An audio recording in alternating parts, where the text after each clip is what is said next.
So this is why I'm deciding to sell my Ferrari F8 and my Lamborghini Evo. What's going on, team? It's Ricky with TechBud Solutions. I wanted to share some data that I came across, not only because of our recent CPI data reports, which show that used car prices have dropped 3 consecutive months in a row, but when I began to see, this actual platform that I use, and they have this little price trend graph that gives me a better understanding on average, not for every vehicle, but on average, where the current kind of like demand market is for overall used car vehicles. I thought I would share it with you. I know some of you guys that follow me because of my cars.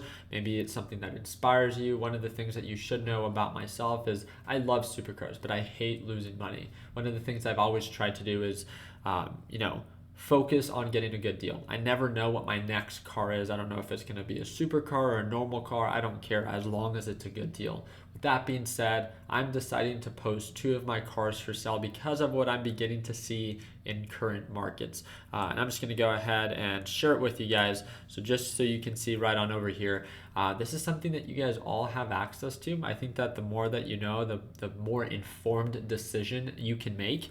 I looked at used car prices, and obviously this is on average.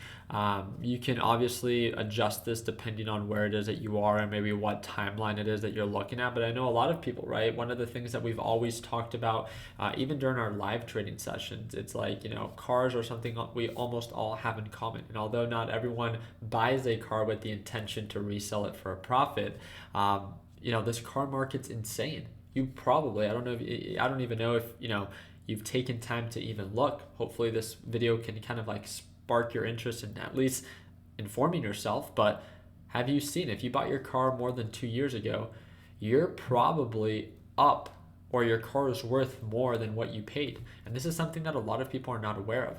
Now, does this mean that you should sell your car and then have no car and then just cross your fingers and hope that the market dips? No, but if you've been considering selling, then maybe this is an incentive on why to sell, right? Because of the market being kind of like at this like peak where we're almost beginning to plateau. And this is kind of what I wanted to show you. This is as of last year, around January to April, we began to see the overall car market, used car market, just skyrocket, kind of just like the overall stock market and housing market. Everything, you guys could see this dramatically. The average price, 22,500. It gapped up to 27,500.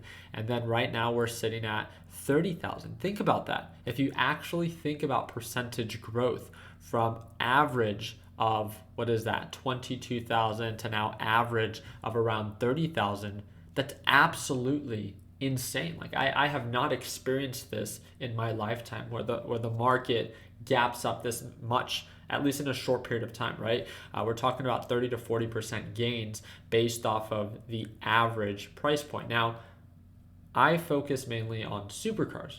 I want to share myself as an example, and overall, I'm really making this video just to spark your interest, to even entertain the conversation of, maybe it is worth selling your car so you can lock in profits and maybe get into something a little bit more affordable, to wait for this market to cool off. Or even if you've just been waiting to thinking of possibly selling, then maybe this can be the video that sparks for you to actually list your car.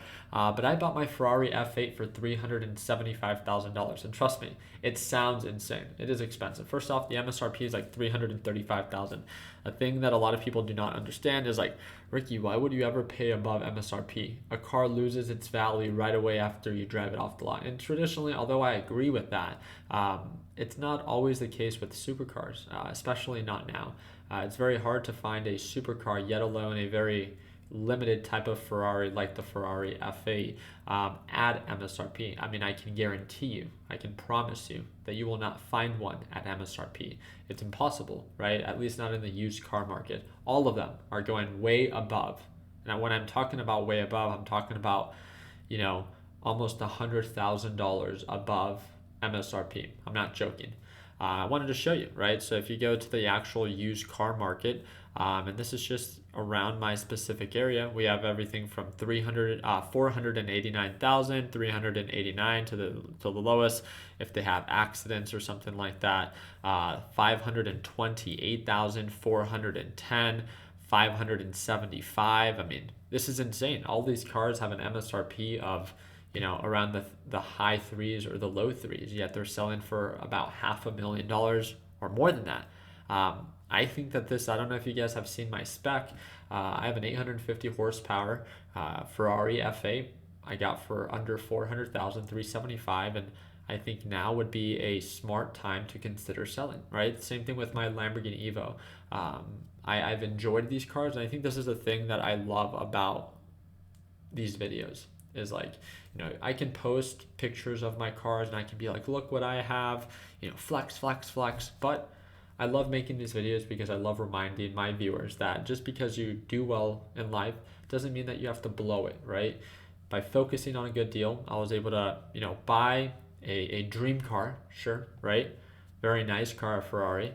I was able to enjoy it. I've doubled the miles, more than doubled. I enjoy my cars, and if you know me personally, or if you've seen me in my area, you see me always driving. I film videos with that car, so I film content. I inspire people based off of the videos that I make. I get to make videos like this. And on top of that, think about it. Even on the low end, 400, let's say, first off, my Ferrari is much more specced out than this one. But let's say I sell it for 410, 415,000. I'm a private party person, right? So you don't have to pay sales tax if you buy it from me. But let's say on the low end, 410. That means I would make $30,000 profit off of owning a Ferrari. It's like insane, right? If you think about it, for the dollar amount that I put into it, that's nearly a 10% return on what people traditionally view as a depreciating asset. Again, my hope with this video is, first off, if I spark your interest in potentially selling your car, hopefully you end up doing it at a good time, right? Only if you've been considering it. I'm not here to motivate you to sell if you haven't wanted to. Second is, I hope that I can kind of like inspire people in the sense that, I think this is the beautiful thing about life is like when you really begin to do well and then you become aware of like the areas where traditionally people begin to lose money. If you can make money in areas where people lose, houses normally with, the PMI and stuff like that, vehicles like this, credit cards, if you can make money or just simply not lose money in areas where people significantly in the masses lose money, then you can always just stay a little ahead, right? And I think that's a great thing. So I just wanted to make sure that you guys were aware about the current car market and how important it is to consider the idea of potentially selling if you haven't done so already. You can let me know down in the comment section, what do you think I should post my car for sale? I really do appreciate your guys' time. I hope that it earned a thumbs up. If you have any specific questions that you'd like to ask me, you could either comment down below or just shoot me a message via Discord. It is for free, and I tend to respond within 24 hours. So like always, let's make sure that we end the year on a green note. Take it easy, team.